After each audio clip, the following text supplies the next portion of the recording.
હવે ગઈકાલે આપણે ભૂગોળ શું છે એ જોયું હતું. ભૂગોળના આપણે ફંડામેન્ટલ ક્વેશ્ચન જોયા હતા. શું છે, ક્યાં છે અને શા માટે જોઈએ. હા, તો આ શું હતું, આના કારણે એનું આપણે આખું જે છે એ ભૂગોળનું વિષય વસ્તુ એના આધારે સમજી શકીએ. ઇરેટોસ્થિનીસ નામનો વ્યક્તિ હતો કે જેને ભૂગોળના પિતા કહેવામાં આવે છે અને એણે જે છે આ ભૂગોળ માટે જીઓગ્રાફી શબ્દ જે છે વાપરેલો હતો. જીઓનો મતલબ પૃથ્વી, ગ્રાફિયાનો મતલબ વર્ણન કરવું, લખવું. ગ્રાફી એટલે લખવું, જે લખવાની. કેલિગ્રાફી શબ્દ મેં તમને કીધું હતું એવી રીતે, બરાબર. તો પૃથ્વીનું વર્ણન કરવું એવો શબ્દ બનાવેલો હતો. હવે જો નીચે એક ફોટો આપેલો છે, ચાર્ટ આપેલો છે. એક રીતે ભૂગોળ જે છે ને એ બહુ વિશાળ સબ્જેક્ટ છે. બહુ વિશાળ. કેટલો વિશાળ? આપણે ધ્યાનપૂર્વક જોઈએ તો આપણને ખબર પડે કે ભૂગોળની અંદર શું શું આવી જાય. તો પહેલાં તો જળ વિજ્ઞાન આવી જાય. પહેલાં ચલો, ભૂગોળ શબ્દ આપણે શું સમજ્યા કે પૃથ્વીનું વર્ણન કરવું. પૃથ્વી ગોળ છે, ભૂ એટલે પૃથ્વી અને એનું વર્ણન કરવું, બરાબર. તો આ ભૂગોળની અંદર આ પૃથ્વીનું વર્ણન કરવું, તો શું વર્ણન કરવાનું, કઈ કઈ વસ્તુ આવે આની અંદર?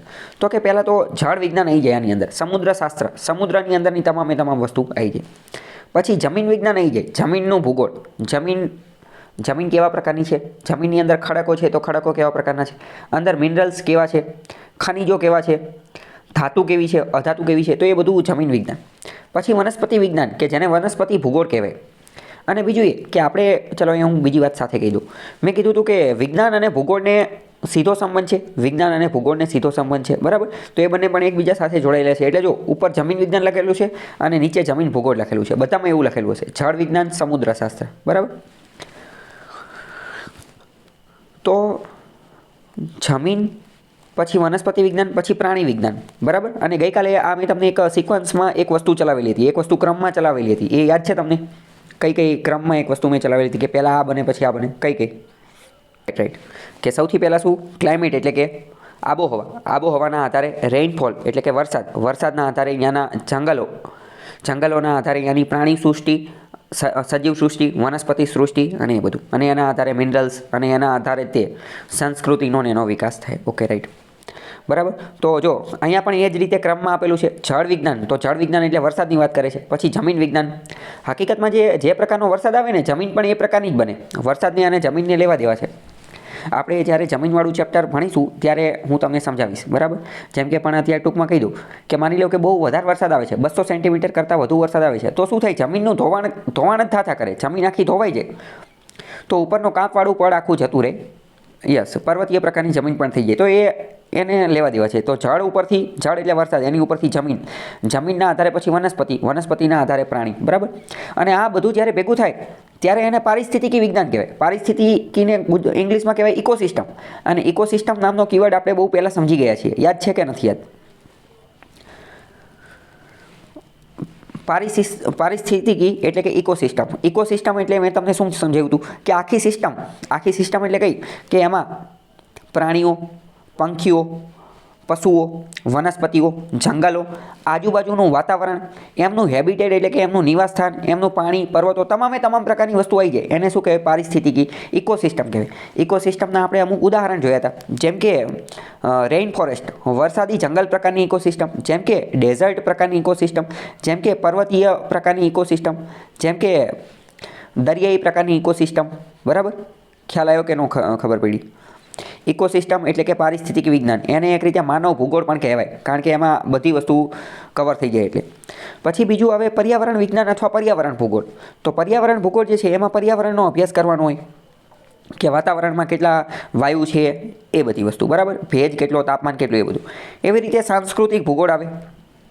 આપણે જોયું કે ભૂગોળ સંસ્કૃતિનું નિર્માણ કરે છે. આપણા બિહેવિયર, આપણું વર્તન, આપણી પરંપરા એનું નિર્માણ કરે છે. તો એ સાંસ્કૃતિક ભૂગોળ.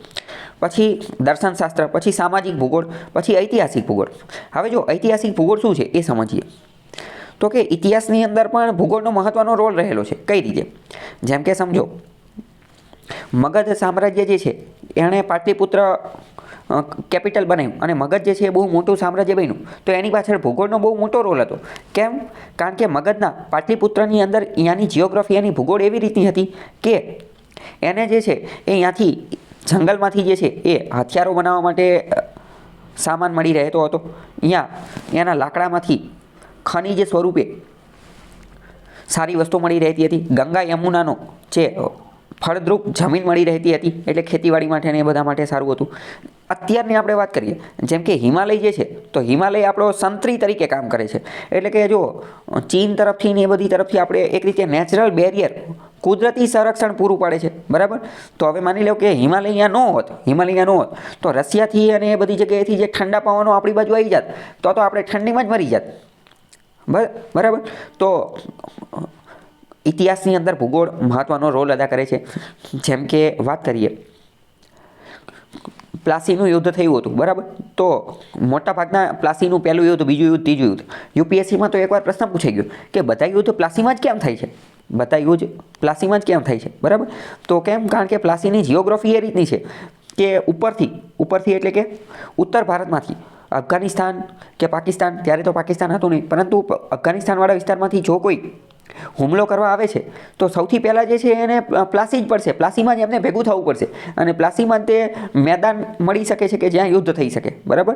તો ભૂગોળ ઇતિહાસને પણ ઇમ્પેક્ટ કરે છે, અસર કરે છે, એનું નિર્માણ કરે છે.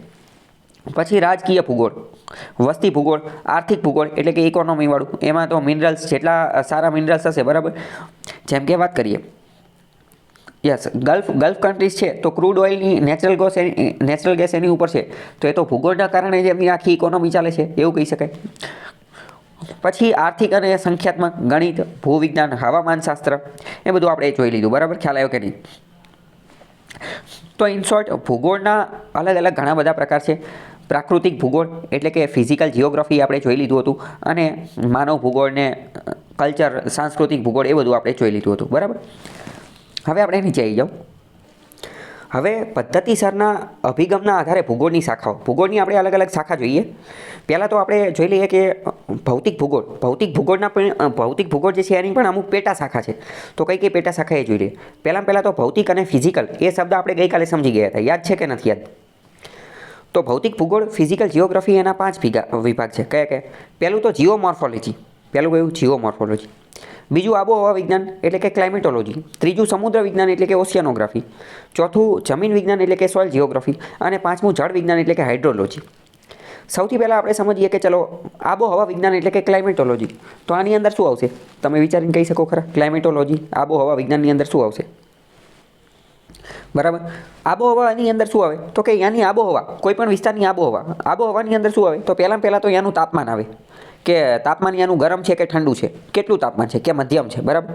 તાપમાન આવે એટલે હારે દબાણ આવી જ જાય, બરાબર. તાપમાન, પછી દબાણ, પછી આનો રેઇનફોલ, ત્યાંનો વરસાદ જે છે એ કેટલો છે, કારણ કે વરસાદના એના આધારે તાપમાનને, દબાણને એને લેવા દેવા છે.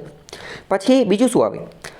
તો કે એની હવાની અંદર ભેજનું પ્રમાણ કેટલું છે, કારણ કે એના આધારે તે વરસાદને અને તાપમાનને એને લેવા દેવા છે, બરાબર. તો એની અંદર ભેજનું પ્રમાણ કેટલું છે.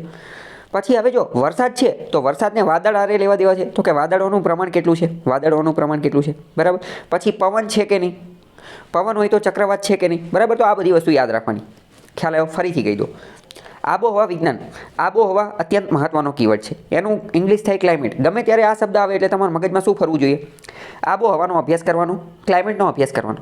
એટલે કે કોનો અભ્યાસ કરવાનો? તો કે તાપમાન, ટેમ્પરેચર, તાપમાનનો, દબાણનો, વરસાદ, બરાબર. આ બધું એકબીજા સાથે કનેક્ટ કરી અને યાદ રાખવાનું, બરાબર.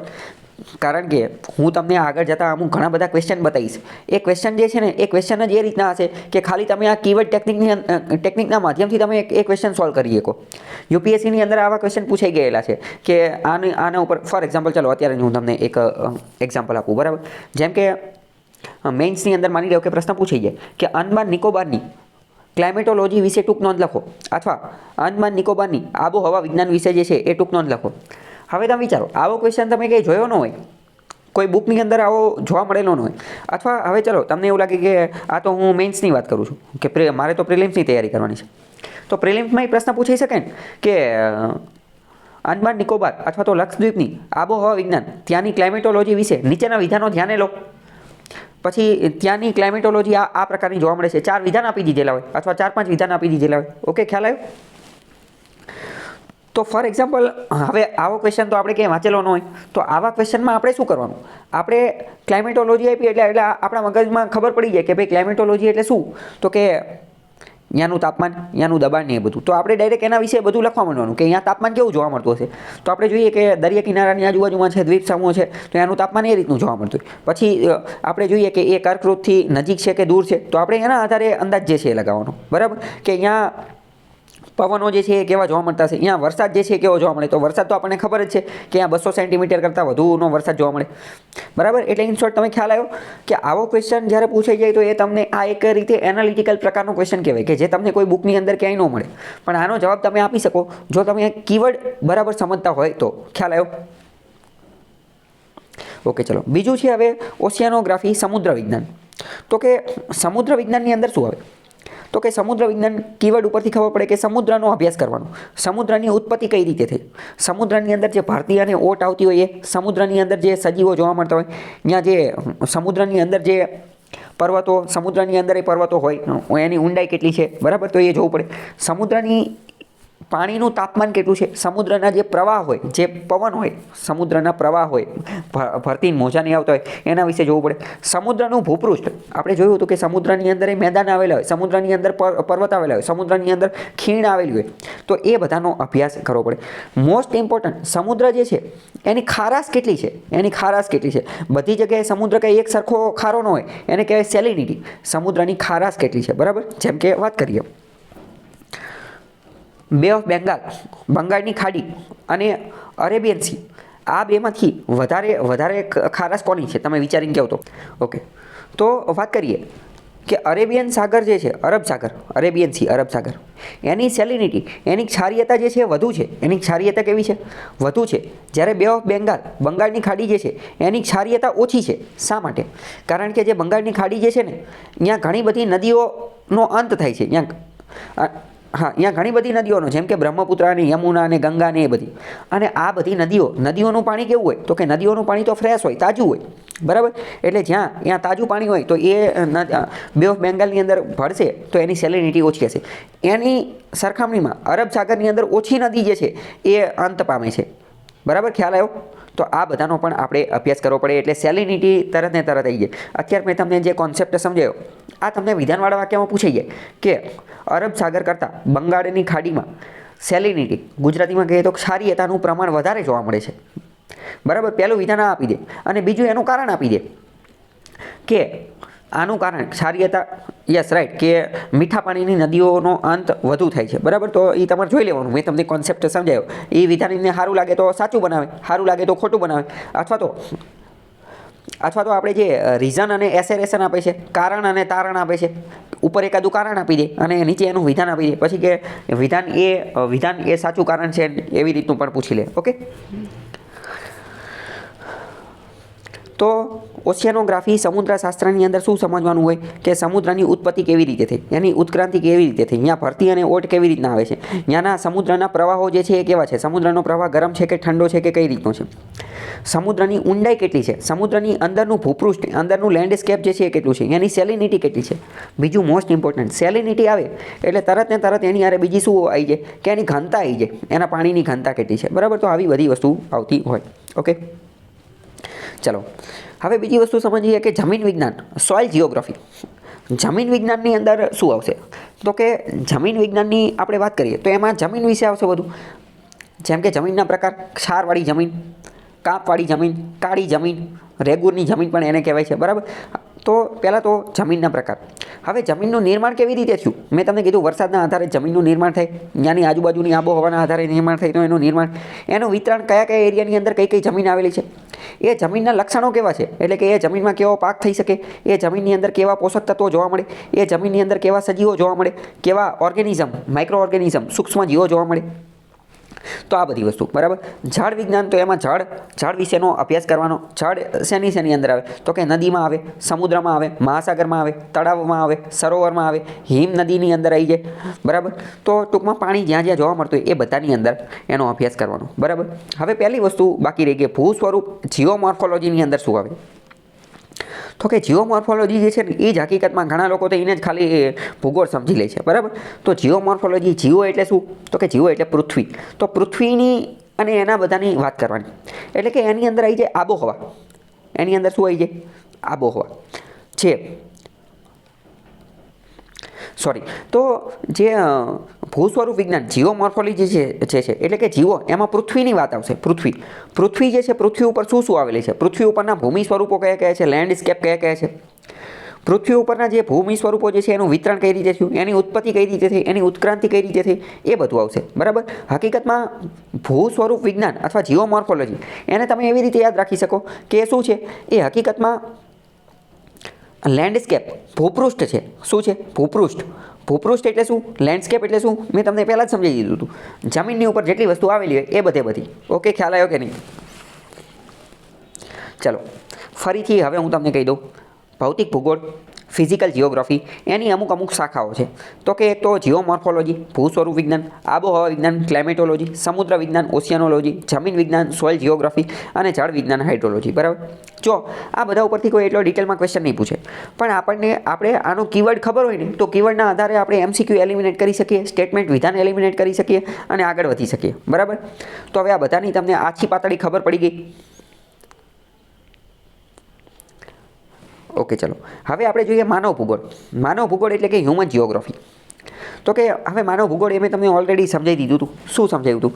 કે હકીકતમાં જે ભૂગોળ રહ્યું, ભૂગોળના આધારે તે માનવનું જે સંસ્કૃતિ, માનવનું વર્તન ને એ બધાનું નિર્માણ થતું હોય, એનું મેં તમને એક ઉદાહરણ આપેલું હતું કે કાશ્મીર, હિમાચલ પ્રદેશ, ઉત્તર ભારતના લોકો જે છે એ શું કરે છે, એમના કપડાં જુઓ તો કે ઠંડીને અનુરૂપ એમના કપડાં છે. દક્ષિણ ભારતના કપડાં જુઓ તો એને અનુરૂપ છે. એટલે કે ઇન શોર્ટ, ભૂગોળ જે છે ને એ જે તે સંસ્કૃતિનું નિર્માણ કરશે. એની જે બિહેવિયર, એનું વર્તન, એનું કલ્ચર, એનું નિર્માણ કરશે. એનો પહેરવેશ, એનો ખોરાક એના આધારે નક્કી થશે. બંગાળના લોકો જે છે એ માછલી વધારે ખાય છે. બરાબર. ગલ્ફ કન્ટ્રીઝ, ખાડીના દેશો, UAE ને સાઉદી અરેબિયા ને ઈરાક ને ઈરાન ને નોનવેજ વધારે ખાય છે. એનું મેં તમને કારણ કહી દીધું હતું. બરાબર. કેમ? કારણ કે એમની જિયોગ્રાફી એવી રીતની છે. અમુક જગ્યાએ રેલવે જે છે એનું પ્રમાણ ઓછું જોવા મળે છે પર્વતીય વિસ્તારોમાં. શા માટે? કારણ કે આ રેલવે એટલી વ્યવસ્થિત બની શકતી નથી. તો કે એનું પરિવહન એ રીતનું. બીજી ખાસ વાત કરીએ, ઘર. બરાબર. તમે હિમાચલ પ્રદેશ અને જમ્મુ કાશ્મીરને આ બધી જગ્યાએ જાઓ તો ત્યાંના ઘરની અંદર લાકડાનું પ્રમાણ વધારે જોવા મળે છે. કેમ? કારણ કે લાકડા જે છે એ ઠંડી સામે રક્ષણ આપે છે. બરાબર. હવે આ જ લાકડા જે છે, માની લો કે હવે આવા લાકડાનું ઘર દક્ષિણ ભારતની અંદર બનાવી દીધું તો ચાલશે નહીં. બરાબર. તો કે ભૂગોળ જે છે, ભૂગોળ એનું કેટલું મહત્ત્વ છે એ આપણે જોયું કે આપણી સંસ્કૃતિનું નિર્માણ કરે છે. આપણું રહેઠાણ, આપણો ખોરાક, આપણો પહેરવેશ, આ બધું આપણું પરિવહન એ બધું એના આધારે નક્કી થાય છે. બરાબર. તો માનવ ભૂગોળની અંદર એ બધી વસ્તુ આવશે. પછી આવશે જૈવિક ભૂગોળ. જૈવિક ભૂગોળ એટલે કે બાયોજિયોગ્રાફી. તો કે આની અંદર શું હોય? મહત્વનો કીવર્ડ યાદ રાખવાનો. બહુ પહેલાં કીધું છે, અત્યારે ફરીથી કહી દઉં. ગમે આ શબ્દ આવી જાય બાયો એટલે સમજવાનું કે જીવિત, જીવનની વાત કરે છે. ગમે આ શબ્દ આવી જાય બાયો એટલે સમજવાનું કે જીવનની વાત કરે છે. જેમ કે બાયોલોજીમાં શું? શરીરશાસ્ત્ર, સજીવશાસ્ત્રનો વાત કરે છે. તો જૈવિક ભૂગોળ કોનો અભ્યાસ કરશે? તો જૈવિક ભૂગોળ જે છે એ પ્રાણીઓનો અભ્યાસ કરશે, વનસ્પતિનો અભ્યાસ કરશે. પ્રાણી અને વનસ્પતિ એ બેનો અભ્યાસ કરશે. એ બંને કયા પર્યાવરણમાં રહે છે એ પર્યાવરણનો અભ્યાસ કરશે. અને પ્રાણી, વનસ્પતિ અને પર્યાવરણ ત્રણેય ભેગું થાય તો એને શું કહેવાય? ત્રણેય ભેગું થાય એને ઇકોલોજી અથવા ઇકોસિસ્ટમ કહેવાય. તો એનો અભ્યાસ કરશે. ખબર પડી? ફરીથી કહી દઉં. જૈવિક ભૂગોળ એટલે કે બાયોજિયોગ્રાફી. કીવર્ડ આવ્યો જૈવિક એટલે કે જીવન, બાયો એટલે કે જીવન, બાયો અને જૈવ ગમે આ શબ્દ આવે એટલે સમજવાનું જીવનની વાત કરશે. તો કોનો અભ્યાસ કરશે? તો કે વનસ્પતિ શાસ્ત્રનો અભ્યાસ કરશે, પ્રાણીઓનો અભ્યાસ કરશે, જીવજંતુઓનો અભ્યાસ કરશે. વનસ્પતિ, પ્રાણી અને જીવજંતુઓ જે વિસ્તારમાં રહે છે, જે પર્યાવરણમાં રહે છે, એ પર્યાવરણ એટલે કે એમના નિવાસસ્થાન, એમના હેબિટેટનો અભ્યાસ કરશે. અને આ બધું ભેગી થાય એને એક ઇકોસિસ્ટમ અથવા એક ઇકોલોજી કહેવામાં આવે. તો એનો અભ્યાસ કરશે. ખ્યાલ આવ્યો કે નહીં? ઓકે, કંઈ ડાઉટ હોય તો પૂછી લો. ચલો હવે આપણે સમજીએ કે ભૂગોળનું મહત્ત્વ શું છે. Importance of geography. તો ભૂગોળનું મહત્ત્વ આપણે ઓલરેડી સમજી ચૂકેલા છીએ. આપણે પહેલાં જ સમજ્યું કે ભૂગોળ જે છે તો એનું ઇકોનોમી સાથે મહત્ત્વ છે. કારણ કે કેવા ખનિજ મળશે એની ઉપરથી મહત્ત્વ સાબિત થાય. બરાબર. ભૂગોળનું મહત્ત્વ હિસ્ટોરી, ઇતિહાસની અંદર પણ રહેલું છે. જેમ કે પ્લાસીના યુદ્ધવાળું મેં તમને કીધું. બરાબર. ભૂગોળનું જે છે સ્ટ્રેટેજિક મહત્ત્વ રહેલું છે. જેમ કે હિમાલય જે છે તો એ આપણું રક્ષણ કરે છે. ભૂગોળ જે છે એ આપણે જોયું કે એના આધારે આપણી સંસ્કૃતિ, કલ્ચરનું એનું નિર્માણ થાય છે, હ્યુમન જિયોગ્રાફી ને એ બધું. બરાબર. તો આપણે ઓલરેડી એનું મહત્ત્વ સમજી ચૂક્યા છીએ. ઉપર આપણે જે ચાર્ટ જોયો હતો, બરાબર, ચાર્ટ જોયો હતો તો એમાં ભૂગોળની ઘણી બધી શાખા આપેલી હતી. તો ભૂગોળનું ઘણું બધું મહત્ત્વ છે. ખ્યાલ આવ્યો કે ન આવ્યો? બરાબર. તો આ આટલી વસ્તુ છે. હવે જો અહીંયા આ પાઠ પૂરો થઈ જાય છે, પણ હવે બીજું 1 મિનિટ. હવે જો આમાં ઓરિજિનલ પુસ્તકની અંદર કાર્લ રિટરનું આપેલું છે, પછી ભૂગોળ એક વિદ્યાશાખા તરીકે આપેલું છે, પછી જો નીચે આ ટોલેમી ને સ્ટ્રેબો ને આર્યભટ્ટ ને ઇબ્ન બતુતા ને ફ્રેડરિક રેઝડેલ ને આ બધી વસ્તુ આપેલી છે. આ બધી વસ્તુ મેં તમને નથી ચલાવેલી. કેમ? કારણ કે આ બધી વસ્તુ એવી છે કે જે તમને વાંચીને પણ ખબર પડી જશે. બરાબર. તો એ બધી વસ્તુ તમારે જાતે વાંચી લેવાની છે. એમાં આપણે એટલો બધો ટાઈમપાસ કરીશું નહીં, કારણ કે એ બધું કોઈ એટલું મહત્ત્વનું નથી. બરાબર. કે બ્રહ્મગુપ્તે એમાંથી જો અમુક વાર ફેક્ચ્યુઅલ ક્વેશ્ચન પૂછી જશે કે ભાઈ મહાકવિ કાલિદાસનું મેઘદૂત અને કુમાર સંભવને, અને અથવા તો એ બધી વસ્તુ આપણે હિસ્ટ્રીમાં પણ, કલ્ચરમાં ને એ બધામાં પણ ભણતા જોઈએ છે. બરાબર. તો એ તમે એક થોડું જોઈ લેજો. ઓકે, તમે એ તમારી રીતે જાતે વાંચી લેજો. બરાબર.